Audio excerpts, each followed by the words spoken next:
اگه حتی یک بار توی زندگی به ذهنتون خطور کرده که خودکشی بکنید یا خودکشی به صورت دائمی یا آپشن روی میز بوده که مثلا هی مخمخش اومده خودکشی بکنید، یا نه بالعکس اگه عاشق تجربه زندگی کردنید، یعنی این زیستن و این دنیا رو با همه خوب و بدش و این داستان رو دوست دارید و عاشقانه زندگی میکنید، این سکانسو به دردتون میخوره.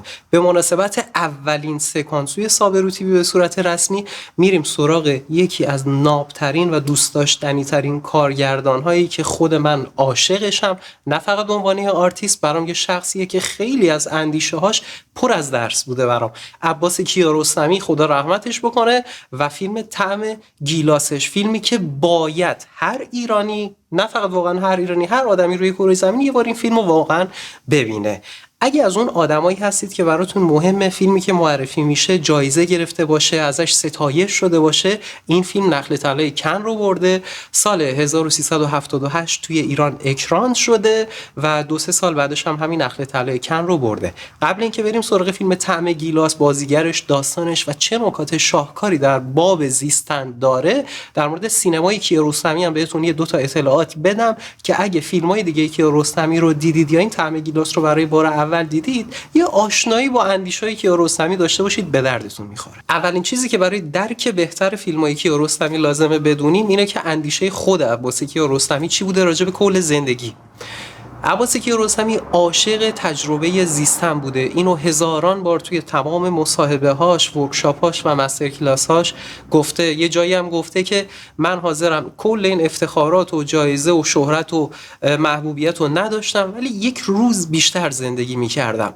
و توی خیلی از کلاس هاش هم به دانشپذیراش یا اون هنرجوهایی که میخواستن فیلمساز بشن یا نویسنده بشن همیشه گفته به جای اینکه بیشتر شما از دل هنر و ادبیات سوژه بگیرید بیارید وارد فیلم سازی و سینما بکنید، توصیه من اینه اگه دوست دارید آثاری مثل من بسازید که آدم رو درگیر بکنه، از خود زندگی کردن و زیستن بیارید به سینما. و این کاریه که خودش عالی انجام داده. پس کیارستمی آدمی بوده که عاشق تجربه زیستن بوده. یه فرم دیگه از سادگی، کودکی، پاکی، شفافی، زلالی، شوق به زیستن که در فیلماش هست به خاطر اینه که سالها برای کودکان کارهای گرافیکی انجام داده، مینوشته و حالا چیزای مختلفی که جزئیاتشو نمیدونم. و خودش اعتقاد داره که بخش زیادی از اندیشه هاش راجع به زندگی که همیشه در حیرت بوده، در ذوق بوده، زندگی رو با خوب و بدش مثل یک بازی میدیده، به خاطر اینه که با کلی کودک سر و کار داشته در طول زندگیش. نکته بعدی اینه که به نظرم آدما دو دستن در مواجهه با فیلمای کیارستمی، یا عاشق فیلماش میشن، شیفته فیلماش میشن، یعنی که کلا براشون حوصله سربر و گنگ و نامفهومه.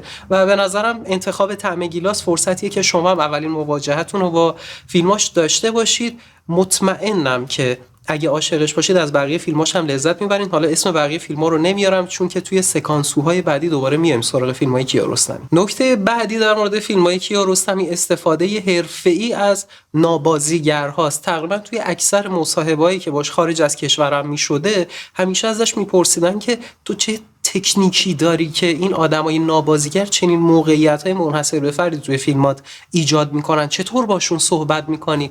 و حرفای خیلی جذابی داره در مورد این مسئله. یه نکته باحالی هم که گفته بود توی یه مصاحبهش که انجام داده بود، گفته بود اکثر فیلمبردارهای حرفه‌ای که با من کار میکنن بعد از تموم شدن یه پروژه به من فوش میدن و دیگه هرگز با هم کار نمیکنن و از من حالشون به هم میخوره. چرا؟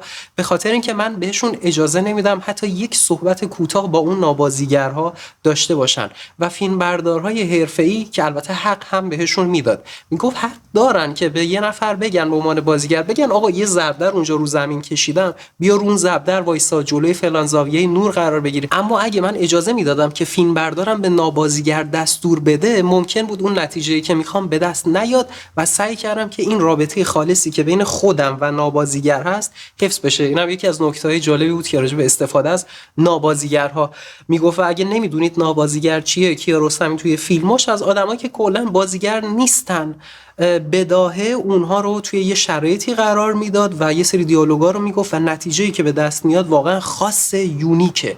البته قبل از اینکه بره سراغ یه نابازیگر خودش هم میگه مدت‌ها اون آدم رو تحت نظر داره، توی موقعیت‌های مختلف قرارش میده ببینه توی اون موقعیت پاسکاریش با اجزای دیگه اجتماع یا محیط چطوره و نکات خیلی زیادی داره. یه چیز دیگه که شگفت زدتون میکنه راجع به فیلمایی کیارستمی اینه که یک سری از نماهایی که به نظر ما شاید کم اهمیت هست برای اونها خیلی وقت گذاشته، حتی شاید بیشتر از نماهایی که به نظر ما یک فیلمساز براش خیلی اهمیت داره. مثلا توی یه فیلمیش هست که یه سیبی قل میخوره روی زمین و یه مسیری رو دنبال میکنه، دقیقا شبیه همون مسیری که رودخونه ها توی دشت طی میکنن.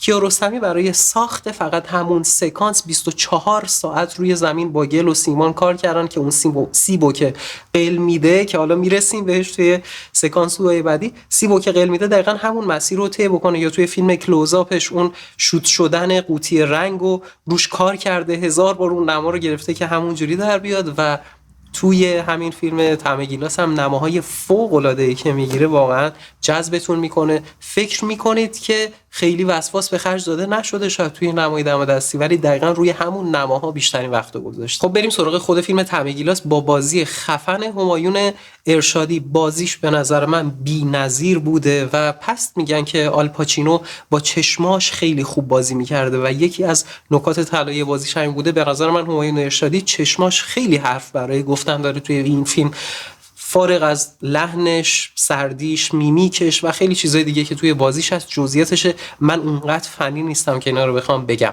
بازی شاهکاره. نقش یه شخصی رو بازی میکنه به اسم آقای بدیعی که این آقای بدیعی با یه ماشینش، اگه اشتباه نکنم یه رنج روور قدیمیه، داره اطراف تهران، حومه تهران، یه جایی که حالتی تپه داره که انگار کلی کامیون دارن اونجا شن و ماسه استخراج میکنن و رو هم میریزن و خاک و خل و این داستان است، داره اونجا پرسه میزنه با ماشینش اطراف اون تپه و به دنباله یه آدم میگرده، به دنباله یه کارگر میگرده که 200,000 تومان بهش بده که اون آدم براش یه کاری رو انجام بده. خب همایون ارشادی، همین آقای بدیعی، به ازای 200,000 تومان چه انتظاری داره؟ این آقا میخواد خودکشی بکنه. یه قبر رو، یه گودال رو کنده تو همون تپه. به آدما میگه که من قراره شب ساعت 10 و 11 برم 2-3 مشت قرص خواب بخورم و شما زحمت بکشید 6 صبح بیایید بالا سر من، 2 بار منو صدا بزنید، یعنی بگید آی بدی، آی بدی. اگه من مرده بودم که خاک بریزید رومو، دیگه تمام میشه دیگه.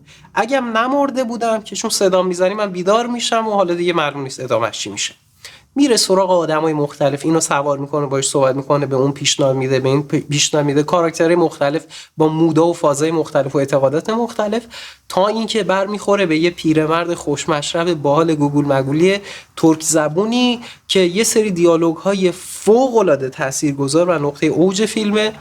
میگه این دیالوگ ها رو و حالا اتفاقاتی میفته بعد از اون، دیگه بهتون نمیگم، منصرف میشه منصرف نمیشه، نمیخوایم اسپویل بکنیم فیلمو.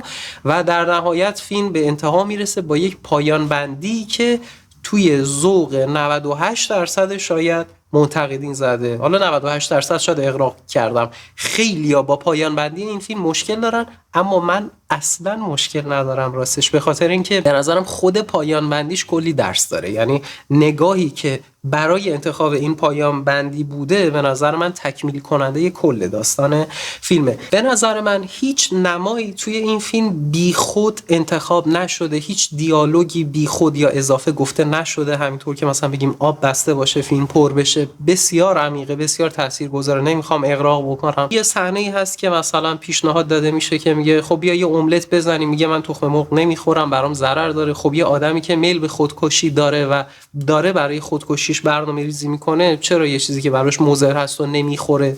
یا یه مورد دیگه که اون نمایی که میشینه، ماشینشو پارک میکنه، میشینه و خاک‌ها ریخته میشه و تو اون صحنه همایون ارشادی رو ما غرق شده در یک تلی از خاک میبینیم. به نظر من اون لحظه حالت مواجهه اصلیش لخت و پتیش با مرگه و حالا خودتون ببینید میتونید برداشت دیگه‌ای داشته باشید از این قضیه.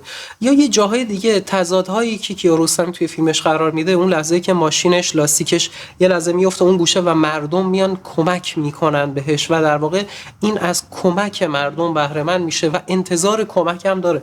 خب آدمی که به پوچی مطلق رسیده در واقع با این تضادها قراره چیکار بکنه، تو مخش چی میگذره و چیزای فوق‌العاده‌ای داره. اون قسمتی که دیگه به آقای باقری برمیخوره توی فیلم، تقریبا تمام نماها تغییر پیدا میکنه. در واقع ما از مرگ و نیستی و آلودگی و پوچی و خستگی و مردگی که نماهای همش خاک خاک خاک خاک، نهایت یه تک درخت بوده که حالا تک درخت توی سینمای کیارستمی و اندیشه کیارستمی خیلی معنی عمیقی داره، میرسه کم کم به درخت و بلبل و حیات وحش و چیزای مختلفی که توی فیلم بهش میرسیم. نکات خیلی زیادی داره این فیلم، یعنی ای کاش میشد کنار هم دیگه ببینیم و بهتون بگم که مثلا برداشت من این بوده، برداشت شما چی بوده.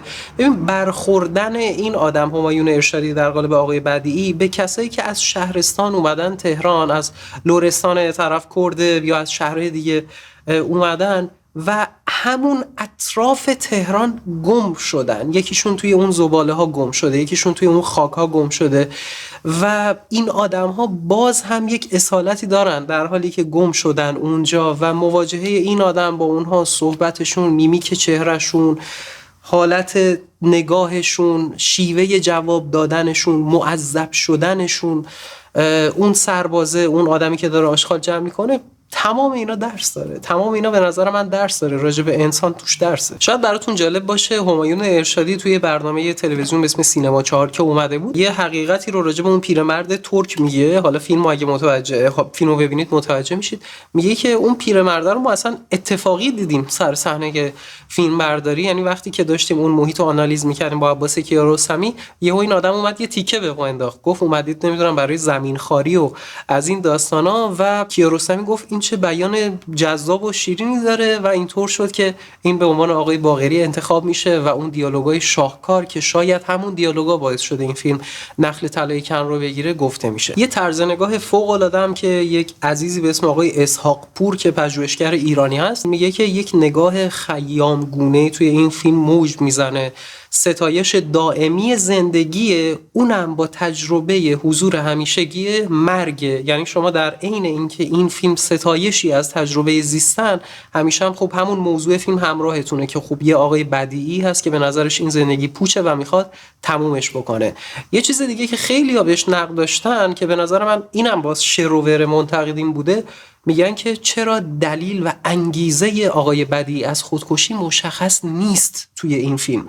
به نظر من حرف کیارستمی اصلا شاید یه بخش اصلیش همینه، یعنی میگه که اهمیت نداره. من اگه دلیل خودکشی و انگیزه خودکشی رو میگفتم، خودش باز تبدیل به یک مسئله میشد که قابل مذاکره و قابل بحث بشه که اصلا ببینیم آقا انتخاب این انگیزه منطقی بوده برای این حجم از پافشاری روی این خودکشیه که هر چقدر باقری داره راجع به زندگی میگه، باز بدیعی تصمیمش اینه که خودکشیشو انجام بده و به نظر من همین که این دلیل گفته نشده ارزشمند میکنه که ما تجربه زیستن رو همونطور خالص بپذیریم، فارغ از اینکه انگیزمون حالا برای خودکشی تنظیم بکنه این میزان شوق ما رو برای زندگی کردن. خلاصه که دمتون گرم، بسیار مشتاق هستم که این فیلمو ببینید و بیاید توی همین کامنت ها برای من بنویسید که نظرتون راجع به طعم گیلاس بوده، تحلیلتون چی بوده و بسیار بسیار دلچسبه. توی آیتم همین مسیر هم که همین جمعه توی سابرو تیوی داریم هم صحبتامون بی ربط نیست به انتخاب این فیلم و میتونه خیلی بهتون کمک بکنه. تجربیات شخصی من هم چاشنیش هست.